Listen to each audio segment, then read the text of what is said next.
বাঙালির লোকজ ইতিহাস ঐতিহ্যে পিঠাপুলি গুরুত্বপূর্ণ ভূমিকা পালন করে আসছে প্রাচীনকাল থেকেই। পিঠা পায়েস সাধারণত শীতকালীন রসনা জাতীয় খাবার হিসেবে অত্যন্ত পরিচিত এবং মুখরোচক খাদ্য হিসেবে বাঙালি সমাজে আদরণীয়। আত্মীয় স্বজন ও পারিপার্শ্বিক সম্পর্কের বন্ধনকে আরও দৃঢ় ও মজবুত করে তুলতে পিঠাপুলির উৎসব বিশেষ ভূমিকা পালন করে। গ্রাম বাংলার ঘরে ঘরে পিঠা পায়েস তৈরির ধুম শীতকালেই বেশি পড়ে।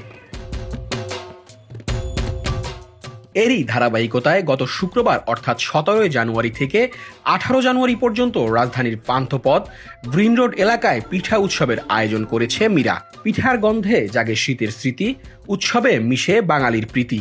এই স্লোগানে ভিন্নধর্মী এ পিঠা উৎসব ও মেলার আয়োজন করেছে মীরা। পিঠার পাশাপাশি এ মেলায় রয়েছে শাড়ি, পাঞ্জাবি, নান্দনিক ডিজাইনের সাজসজ্জার সামগ্রী, ব্যাগ, শপিজ সহ আরও অনেক কিছু। পিঠা খেতে খেতে নাচ এবং গান উপভোগের আয়োজনও রয়েছে এখানে।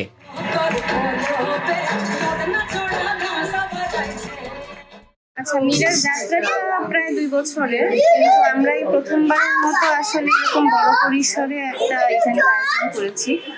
মীরা শুরু থেকেই হচ্ছে আমাদের বাংলাদেশের নিজস্ব যে সংস্কৃতি, আমাদের যে কৃষ্টি, এই সব কিছুকে ধারণ করে ওভাবে আমরা দেশীয় পণ্যকে মানুষের কাছে পৌঁছে দেওয়ার থেকেই আমরা আসলে কাজ করে যাচ্ছি।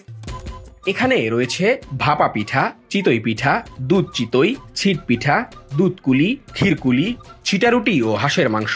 এছাড়াও রয়েছে নানা ধরনের কেকের পসরা। মীরা রাঙ্গিনায় পিঠা উৎসব চলছে, আপনাদের সবাইকে স্বাগত।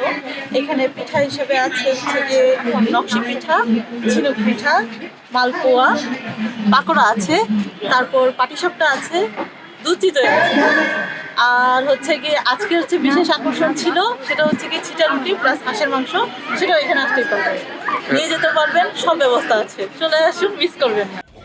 পিঠাপুলি আমাদের লোকজ ও নান্দনিক সংস্কৃতিরই প্রকাশ। পিঠা পার্বণের এই আনন্দ ও ঐতিহ্য যুগ যুগ টিকে থাকুক বাংলার ঘরে ঘরে। নাইমুল ইসলাম, বার্তা 24, ঢাকা।